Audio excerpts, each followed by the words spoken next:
Diálogos Lunáticos, o verbo tem que pegar delírio. Hoje com uma convidada especialíssima. E antes disso, uma frase de Manuel de Barros.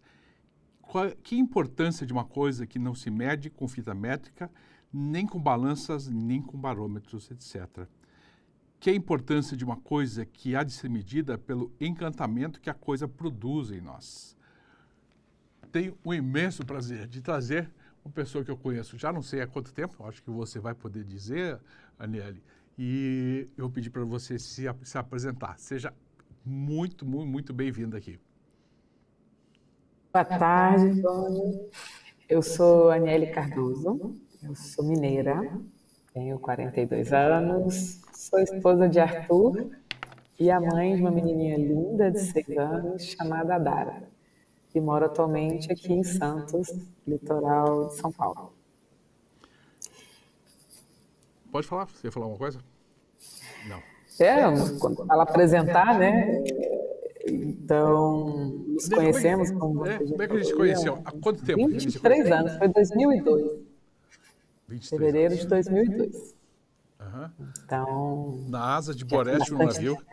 na asa de Boreste, que é a nossa conversa mais séria, lembra até hoje. No navio Livramento. Navio NT Livramento, com o nosso saudoso comandante Silas. E sim, foi em 2002. Parece que foi ontem, né, Tony? Mas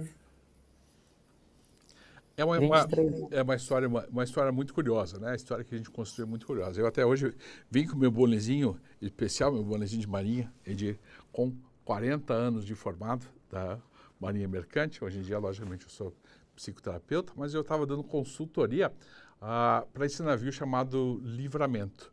E um certo dia, acho que final da tarde ou início da noite, eu não me recordo bem, na asa de Boreste, eu estava conversando com o comandante Silas, e a Aniele chegou, nós começamos a ter uma conversa que durou, acho que umas 2 horas de conversa. Né? A gente conversou longamente, eu não me recordo quanto tempo, a gente conversou longamente. Essa história acabou, de uma certa forma, eu acabei apadrinhando a Aniele, né? Teve um cuidado, eu tenho a feliz surpresa de ter a Aniele sempre, todos os dias dos pais, recebendo a mensagem dela, enfim, conheci pessoalmente o pai dela e também tive a sorte de ser abençoado por ser padrinho da sobrinha dela, né? Da querida Alice, né? A Aniele hoje em dia é diretora de uma empresa de navegação, de uma grande empresa de navegação. A gente se encontra aí 2 vezes por ano lá em Santos, né? Nos seminários, onde eu faço um trabalho de consultoria para os seminários também.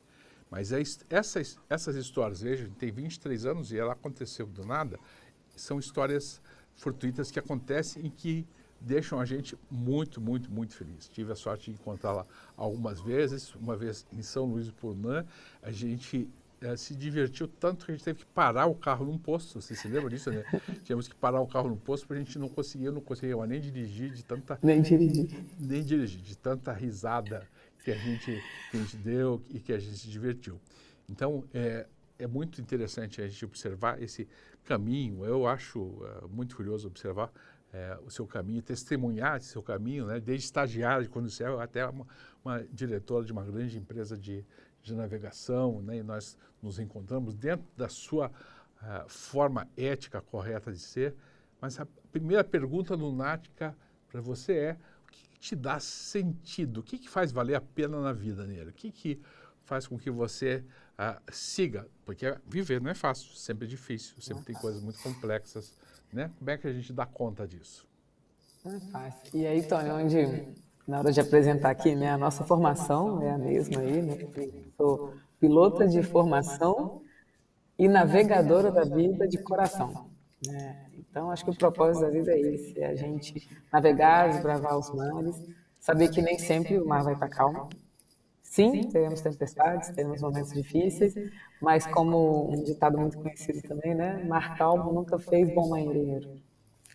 Então a gente precisa dessa diversidade também para crescer, para se construir, para ser quem a gente é. Então acho que o propósito, quando você pergunta assim, é isso, é desbravar os mares da vida da melhor maneira possível, mantendo a ética, como você bem trouxe, as amizades, as risadas, lembro até hoje, quando você mencionou o Richard, eu lembro do momento tanto que a gente riu. E aquele momento que você ri de verdade, que você gargalha, de dar dor na barriga de tanto rir, dor na bochecha de tanto rir. Isso é muito gostoso, né? Então, são momentos que a vida vai trazendo, pessoas que a vida vai conectando, né? E colocando na nossa vida. E é isso. Então, acho que o propósito é viver da melhor maneira e que agregue, né? Que a gente agregue algumas pessoas e que outras pessoas agreguem à sua vida. Então, pessoas embarcam, pessoas desembarcam, mas o barco da vida está aí. Então, meu propósito é esse: navegar os mares da vida. A gente tem alguns momentos que são mais fáceis, outros momentos que são mais complexos, né? Eu acompanhei esses dois momentos de você, né? Eu me recordo tivemos uma cena, algumas cenas interessantes, mas a cena do batismo da sua afilhada lá em qual é o nome? Ouro Preto. Em Ouro Preto, né? Exatamente na capela onde o Aleijadinho estava enterrado. Eu me recordo, em algum momento, acho que perguntei para o seu irmão, e aonde que ele está enterrado? Ele apontou para baixo e disse, exatamente abaixo do lugar onde você estava. Eu estava de pé sobre a cova, que são enterrados dentro da igreja. E aí tive a sorte de conhecer seus pais, teve momentos muito legais, muito divertidos, né, nesse momento também.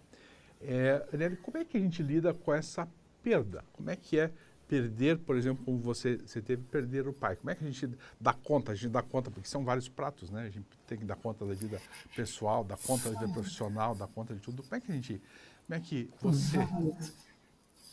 Vários pratos, né, Tom? E talvez só recordando aqui o contexto do que a gente se conheceu e essa conversa longa de 2, 3 horas que a gente teve na Asa de Goreste, de Livramento, onde eu pensava até em desistir do curso que eu estava cursando, por conta, né, do meu pai estar passando por uma doença, eu queria estar mais próximo dele. E você falou, ele vai ter muito orgulho se você continuar e conseguir se formar no que você se dedicou até aqui.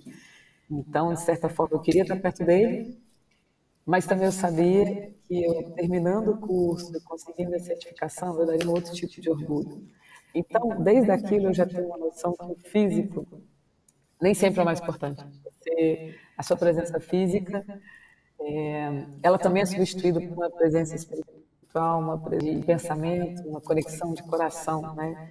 Então, acho que é um pouco isso. Então, quando você fala dos Dia dos Pais, eu te mandava mensagem e sempre tive esse carinho. Não substitui, eu tenho outras pessoas na vida que eu também vou tendo de mentores e pessoas que eu confio e tudo, mas o meu pai está sempre aqui, né? Então, é uma perda física, é uma desconexão que existiu nessa vida, mas eu consigo ouvir a voz dele. Então, é ter um pouco de naturalidade, aceitar que esse ciclo existe, claro, tudo tem início, meio e fim, né? A carne aqui, mas eu sinto ele presente, eu sei o que ele me falaria. Tem hora que eu escuto a voz dele falando assim, Aniele, eu já conheço, né? Então, assim, eu sei o que ele falaria, então eu falo, então eu converso muito com ele e busco ainda muito os ensinamentos que ele deixou, né? Então, de novo, não foi uma desconexão, porque ele está vivo com a gente, na nossa família, e todos os dias, quando eu penso, porque eu sou um pouco dele, então ele está aqui dentro, ele está nos meus irmãos, na minha mãe, em todos os amigos e familiares que ele deixou, então a gente evita ter essa desconexão, então, a desconexão foi só física. Então é assim que eu tento lidar com essa perda, que foi muito difícil, você sabe, você acompanhou, você inclusive estava comigo no telefone no dia do falecimento dele. E é um pouco que eu tento acreditar. E é isso que me dá força até aqui, porque dessa maneira está aqui, né? Vivo, está aqui no meu coração. Então é isso. Lembramos os ensinamentos dele, seguindo os ensinamentos, tentando pensar o que ele falaria, que conselho ele me daria agora, e conversando e divertindo com ele ainda, sonhando de vez em quando, muito menos do que eu gostaria, mas aqueles você tenta lembrar aí por vezes de alguns segundos que você teve a imagem da pessoa, e é isso. Difícil demais, mas depende da gente também manter esse pratinho, né? tentar olhar o mais positivo, se é que tem algo positivo nisso, mas olhando o mais positivo possível. Vamos mudar de pratinho, mas um outro prato também tão difícil e complicado como esse. Como é ser uma mulher na direção de uma empresa? Que dificuldades é esse lugar? Eu tenho entrevistado várias mulheres aqui, até mês que vem VPs de empresas grandes do Brasil aqui para ser entrevistadas, e todas me dizem coisas muito parecidas, que a maior parte dos homens não tem ideia do que é, o quanto é complexo e difícil estar nesse lugar. Como é que é para você? Apesar de você ter uma equipe incrível, muito legal e tal, mas como é que é liderar? Não sei quantas pessoas que você lidera aí, mas é bastante gente, né? Sim, sim, então, hoje em dia, se for olhar de equipe de escritório, né, somos mais de 20, de bordo mais de 260 aí, então é uma equipe grande, sim, e quando você pergunta como é ser mulher, né, é desafiador, mas também não vou te mentir que tem toda uma beleza da gente poder mostrar, chegar, e não é questão de só provar que a mulher tem seu espaço, a mulher conquistou espaço, é provar de que eu mereci estar aqui, né? Então, chega um momento que você pode até chegar em algum lugar por cota ou por uma pessoa ter tido em algum momento uma pressão social que hoje em dia, infelizmente, está se invertendo muito, né? Então, você pode até chegar lá por isso, mas você não se mantém lá por isso. Então, assim, eu acho que as mulheres têm que entender que o nosso papel aqui é chegar, e é igual o homem quando pisou na lua, né? É colocar a bandeira. Chegar, chegando mesmo, e mostrando que é capaz, é a melhor escolha e todas as outras que vão vir terão seu espaço também. Mas acho que o principal, que a gente que está liderando homens, é mostrar que não existe lado, né? Não existe homem, nós somos profissionais. Né? E eu chego a brincar, em algum momento somos assexuados sim para o lado profissional, porque a gente está aqui cumprindo todo um protocolo, um procedimento, mas entendendo que as pessoas são diferentes. Homens e mulheres têm diferenças e que bom, e se complementam. Então, isso hoje em dia já quebrou uma barreira, né? A gente já se aceita, e eles já aceitam mais uma liderança feminina, eles já respeitam, entendem que é necessário também. Então, eu acho que é muito do quanto a gente também se porta, o quanto a gente se dá o respeito, mas é o que você fala, é desafiador, mas é muito gostoso também. É muito bom a gente estar na posição e que as pessoas em algum momento não sabem o que você faz, e aí chega e te confundem, ou como eu já sofri pelo meu nome em outra nacionalidade ser masculino, as pessoas chegarem, estarem procurando o superintendente, ou o superintendente, o cara passava por mim, o italiano, ele ia, ele voltava, e cadê o superintendente? As pessoas, tá lá. Ele passava por mim como se eu não existisse. Ele ia na sala, não tinha ninguém, ele voltava e falava, where is him, né? Cadê ele? E aí falava, é ela. E ele ficou tão sem graça e veio pedir desculpa, porque ele nunca imaginaria que eu seria superintendente do navio, né? Na época de 150 pessoas ali a plataforma, e ficou muito sem graça, ficou todo sem jeito. Hoje em dia a gente continua amigo aqui, mas no fundo deu uma satisfação também de olhar para a cara dele, olhando para um lado e para o outro, fazendo um papel de bobo. Eu falei, cara, sou eu mesmo. E foi quanto tempo no telefone, as pessoas do rádio, né, na época de VHS, gostaria de falar com a pessoa responsável. E eu atendia e eles achavam que eu era alguma outra função. E não, você poderia chamar a pessoa responsável por essa operação? Eu quero falar, sou eu mesmo, prossiga. Então, de certa forma, dá um orgulho também, Tom. Então, é isso, é a gente saber nossos limites, saber nossas responsabilidades, saber nossas forças, trabalhar nas nossas fraquezas. E é isso. Na sua empresa tem a comandante Simone também, né? Que já conversei com ela até, convidei ela para algum momento também ser entrevistada. E, na época, lá atrás, quando você fez o estágio, estava no começo do quadro de mulheres a bordo, não tinham nem mulheres a bordo dos navios da Petrobras, estava bem no começo até. Eu tive a oportunidade de acompanhar até uma mulher que engravidou a bordo de um navio até, né? Enfim, então foi uma oficial de náutica que também engravidou. Então é um momento de extrema delicadeza de colocar essa força feminina, e eu tive a sorte de, como consultor, acompanhar exatamente esse momento. O começo do processo foi muito complexo, né? Houve problemas de todos os lados, né? Não tem lado certo nem errado, mas houveram N problemas. Sabe? Hoje em dia isso vai se regularizando. Temos alguns problemas com redes sociais e tal, né? Algumas coisas que fazem com que às vezes a gente se perca um pouquinho do processo, mas a presença de vocês, mulheres, a bordo, trouxeram uma harmonia que jamais se imaginava que poderia ter. Jamais ia se organizar. Isso foi bastante interessante. Ver você, com muito orgulho, eu te digo aqui, né, no meu programa, você passar de estagiário até, enfim, chegar à função de comando, depois de comando de empresa, e, enfim, de encontrar uma pessoa tão legal como o teu marido, que eu tive a oportunidade de conhecer, né, e ver o que você se tornou mãe, eu fico profundamente orgulhoso.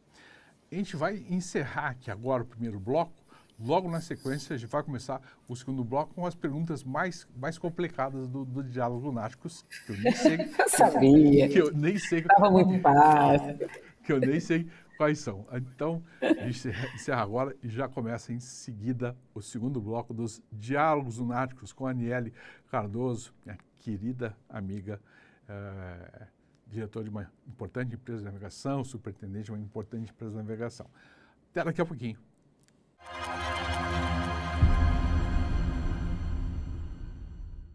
Os lançamentos da Atlas chegaram para transformar a sua cozinha. Cozinha o top completa. Cooktop, o top, vidro temperado, queimadores, mega e tripla chama. Chamas para mais potência na hora de cozinhar. Forno de embutir o top. Acabamento moderno, timer de desligamento automático, vidro interno removível e acabamento limpa fácil. Depurador o top 2 em 1. Painel touch que une praticidade e tecnologia. O produto pode ser transformado em coifa. Para um bom entendedor, uma cozinha Atlas.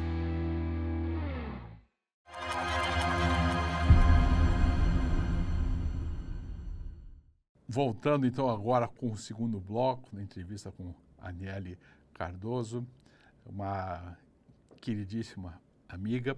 Essa já é a segunda pessoa. O primeiro entrevistado do programa foi o Nelson Freitas, foi um colega nosso, da minha turma de Marinha também, dessa turma de 40 anos, que gentilmente um dia é um ator reconhecido e tal, né? Participou do programa e fez fizemos uma verdadeira festa e a gente se emocionou bastante aqui. Foi algo muito emocionante.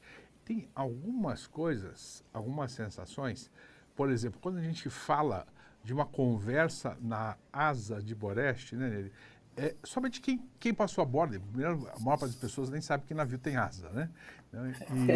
Né? Então, quando a gente fala uma conversa sobre essa, porque é um lugar onde se tem muitas conversas e conversas importantes. A gente tem bons encontros nesse momento de passagem e tal, né? São coisas bastante significativas. Eu me recordo de conversas que tive até durante o meu serviço, no tempo de oficial e tal, que foram muito, muito, muito, muito importantes. E, ao mesmo tempo, também a gente usa muito de humor, né? Bem recentemente tive uma outra mensagem da Aniele também, da promoção do comandante Renan também, né? Que é Renan, né? Isso, comandante Renan. Que é comandante também, que é outro querido amigo. Enfim, tem várias pessoas muito queridas dentro da empresa também. E eu acompanhei um momento bem interessante seu, que eu fiz um pouco parte, que foi quando a Aline, que trabalhava com você, foi embora. Né? Estava indo embora, enfim, ela ia para um outro trabalho, que, enfim, mais próximo de casa, e, enfim, né? Tinha algumas outras vantagens, e ela teve que fazer uma escolha, e foi uma escolha difícil, porque vocês eram bem amigas, eram uma boa colega de trabalho. Como é que a gente lida com essas perdas necessárias, né? Que são necessárias, né? Elas não são perdas de alguém que desiste ou que morreu, mas que precisa seguir o caminho. E na vida é mais ou menos assim. Às vezes a gente precisa mesmo, de fato, seguir o caminho da gente e ir para outros lugares. Como é que se lida com essas perdas aí? Então, Antônio, é diferente, né, da meu pai, que realmente desconexão, foi algo muito, muito profundo. Mas as perdas do dia a dia, né? Das amizades, das risadas. E eu e a Aline, a gente se dava muito bem, né? Então a gente encaixava bem aqui. Não quer dizer que estava sempre de acordo, não. De vez em quando as duas vinham aqui, um pensamento de um jeito, o outro para o outro, e a gente sempre achava meio termo. Então, a nossa amizade e o trabalho aqui nos trouxe muito equilíbrio. Então, a saída dela me tirou um pouco o equilíbrio, sabe? Aquela instabilidade, assim, de, poxa, eu tinha um contraponto muito forte aqui, e era uma dupla que dava certo, né? E a gente estava sempre com o Wesley também fazendo o triângulo. Então, eu senti bastante, sinto falta, a conversa, o momento, né, que a gente viveu aqui, depois de mais de 20 anos de formado, a gente era da mesma turma, né? E ali, depois de 20 anos de formado, a gente se reencontrou por um breve momento então foi uma perda muito importante, mas muito sentida, muito sentida. Então, de vez em quando a gente ainda manda áudio uma para outra e o que você faria, ou se e ela também me fala. Então, é uma perda que hoje em dia a gente tenta manter o lado virtual, mas eu senti bastante. E tivemos que nos reestruturar toda a equipe aqui para tentar dividir e suprir essa falta. Então, nos mostra que tem pessoas assim, que marcam muito com a nossa vida, tanto pessoal quanto profissional, e a gente tem que aprender a lidar com aquilo. E o que é difícil, né? Então, a gente é sempre tão acostumado a ganhar, né? A ter mais, ou a ter sucesso. Então, a gente quer adicionar, mas perder ninguém quer. Então, é muito difícil. Mas eu já estava lidando, como eu já trouxe aqui, né, totalmente com a perda do meu pai, né? A morte dele foi a minha maior perda até hoje na minha vida, e que eu acho que não vai ser curada. Não foi ainda, está aqui, né, o buraco, mas a gente tem que aprender a lidar, porque a gente não pode também botar um peso, amarrar uma corrente ali na nossa perna e ficar ali estagnado, porque nem era o que a pessoa queria. Então a gente tem que apegar um pouco nisso, mas também não adianta fingir que nada aconteceu, né? E passar por cima e falar tá tudo bem. Chega uma hora que não tá tudo bem. E você tem falado muito nisso nas nossas recentes trocas que tudo bem não está bem, né? Isso é muito bacana. Eu ganhei um livro da minha mãe de Natal, né? As 4 estações da alma. É muito bacana. Eu estou gostando bastante ali do Cortella que você tem o verão, você tem a primavera, né? Mas você tem o outono e o inverno. Então vai ter um dia que seu dia não vai estar tão brilhoso, não vai estar tão sem nuvens, o céu não vai estar tão azul. E tudo bem. A gente precisa do inverno, né? A natureza precisa do outono, as árvores precisam do outono para se reciclar. Então, a gente tem que parar também com o que hoje em dia está acontecendo muito no mundo, essa constante necessidade de estar sempre no verão, sempre sorrindo, sempre praia, sempre festa, sempre também as redes sociais, está todo mundo bem, está todo mundo magro, está todo mundo bem no relacionamento, os filhos são sempre lindos e está tudo ótimo. Não, vai ter um dia que não vai estar tudo ótimo. E tudo bem, né? Isso que é o momento, viver o outono e o inverno, e se permitir viver o outono e o inverno, né? E o que você também trouxe muito no ano passado lá pra gente, o quanto você é um bom o suficiente. Chega um momento que isso aqui já é o suficiente, né? A gente não precisa ficar naquela busca de sempre querer mais, de sempre de estar incompleto. Não, gente, vamos parar um pouco e olhar o que a gente conquistou até aqui. Então a gente tem que ter muito cuidado com os sets das expectativas. Claro que é errado também não botar expectativa nenhuma, não ter ambição nenhuma, a gente não vai mover, porque o propósito é um pouco isso também, né? Mas colocar a régua muito alta ou criar uma expectativa de, meu sonho é ter uma Ferrari. Poxa, quantos tijolinhos você vai ter que construir para chegar e atingir aquele sonho? Então, assim, coloca algo que você consegue, que você sabe que atinge, você vai ter que dar o seu melhor, mas você vai conseguir conquistar aquilo, ou qualquer coisa não tangível, ou nem sempre material, né? Os milestones você pode colocar algo também muito mais emotivo, né? Você pode usar algo muito mais aí. E acho que é um pouco isso, então, vai muito da gente, a régua que a gente coloca e o quanto a gente se cobra. Então, trazendo aqui para a pergunta, que foi sobre as perdas, é a mesma coisa. o quanto você colocar aquilo também como o ponto final da sua vida, ou como uma oportunidade de crescer, seguir adiante, sofrendo sim, sentindo sim a falta, mas se permitindo continuar. Deste ponto de vista, às vezes a gente precisa causar na gente mesmo algumas perdas, né? A gente precisa desistir de algumas coisas, né? E isso não é um problema, né? Eu acho que esse ideal de que está tudo perfeito, incrível, o tempo todo, ele é muito possível para quem usa drogas. Usa drogas o dia inteiro, 24 horas por dia. De resto, ele não é possível, ou talvez seja possível depois que a gente morra, não sei, a gente não sabe como é que é, né? Mas, então, em algumas desistências, elas são necessárias. O que dentro do que você passou, a gente tem mais 4 minutos desse bloco somente, passa muito rápido. O que você precisou... Igual o Jô Soares. O que você precisou desistir, que você possa falar, né? Que foi muito importante. Você tinha um plano incrível e tal, e você precisou desistir para poder seguir em frente. Então, eu acho que são né, desistências ou escolhas, né? Mas você que viveu muito a nossa carreira, você sabe a dificuldade que é também conciliar, né, a vida pessoal com a profissional, enquanto embarca ou fica longe, né, da família. Então, o sonho era conquistar uma família, e eu acho que toda mulher, né, tem um pouco esse sonho também de ser mãe, né? Algo muito natural nosso. E a gente sabe que em algum momento eu teria que desistir de estar embarcando, né? Então, acho que dos grandes pontos aí, que eu não considero desistência, pois eu consegui conciliar minha carreira com a minha maternidade. Então, assim, eu continuo ligada à área marítima, mas já não embarco mais, né? Então, hoje em dia, às vezes eu viajo, eu visito os navios, eu entro no passadiço, eu sinto um aperto muito grande, uma emoção muito grande. Aquilo já fez parte da minha vida, mas em algum momento hoje eu estou com a minha família, então são escolhas, né? Mas isso eu considero assim, uma desistência de seguir a vida de 20, 25 anos, né, navegando. Isso não foi possível e está tudo bem. É o que a gente fala, né? Das próprias escolhas e desistências, e estou super feliz hoje, me realizo também, e consegui conciliar, então isso para mim foi algo muito positivo. Então nem toda desistência você está jogando aquilo para o alto, né?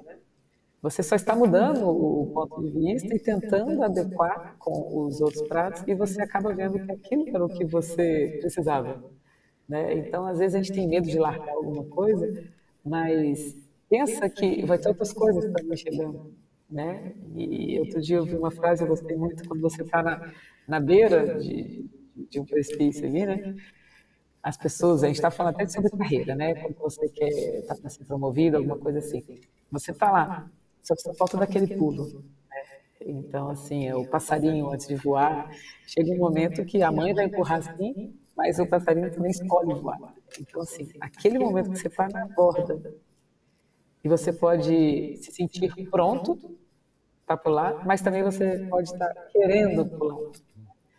Então, eu acho que a desistência do que você vai deixar para trás, o conforto da casa, da mãe, coisa assim, mas você quer pular, né?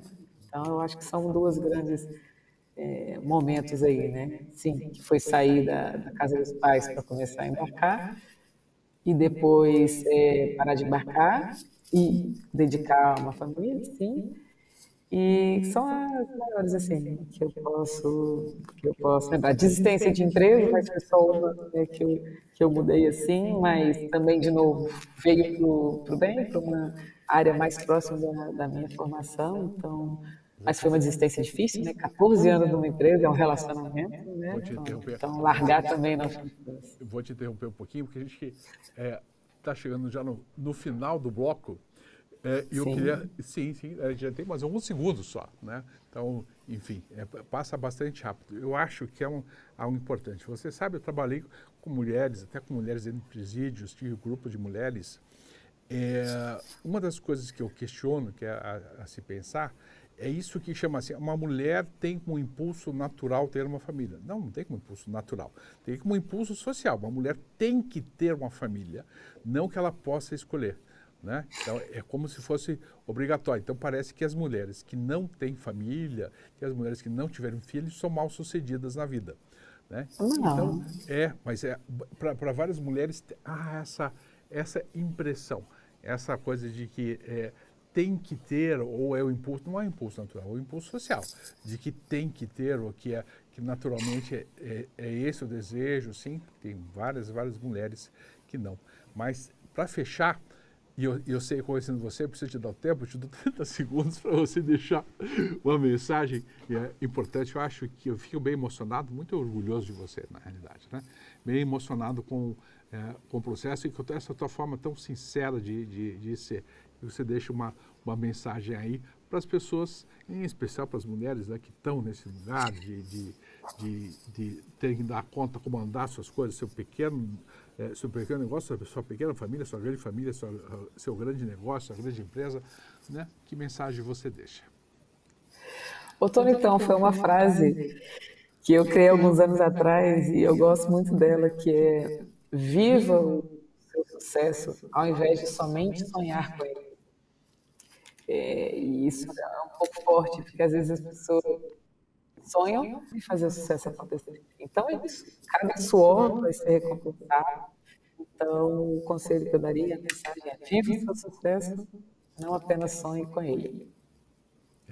E agradecer você, né, Tony, o convite. Foi uma delícia, passou muito rápido, não doeu. Então, agradeço muito o seu convite. É um prazer também estar aqui. Me emociono também por essa amizade de mais de 23 anos, que representa tanto para mim, né? Um tutor, alguém que realmente, todo dia dos pais eu mando mensagem. Se eu não mando, ainda vem a cobrança. Olha, esse ano você ainda não me mandou o Feliz Dia dos Pais. E é muito gostoso o nosso relacionamento. Eu te considero demais. Obrigada. Da mesma forma, também tenho uma profunda consideração e, como disse, um orgulho de ver você passar por essa caminhada. E eu acho que essa mensagem que fica gravada, ela vai ao ar daqui a algumas semanas, né? Quando for ao ar, vai ajudar muitas mulheres a pensar sobre esse lugar, né? Ser verdadeira e intensa da forma como que é. E às vezes a gente pensa uma coisa e a gente pode se autorizar também a dias depois dizer: não, agora não penso mais assim, agora isso mudou, né? Essa flexibilidade, esse feminino flexível que nós homens tanto precisamos, porque a gente é sempre tão heróico, tão bravo, tão heróico, a gente não pode mudar de direção, né? Obrigado, Aniele. Espero que a gente possa se encontrar em breve. De nada, Tony. Um abraço a todos aí. Tudo de bom.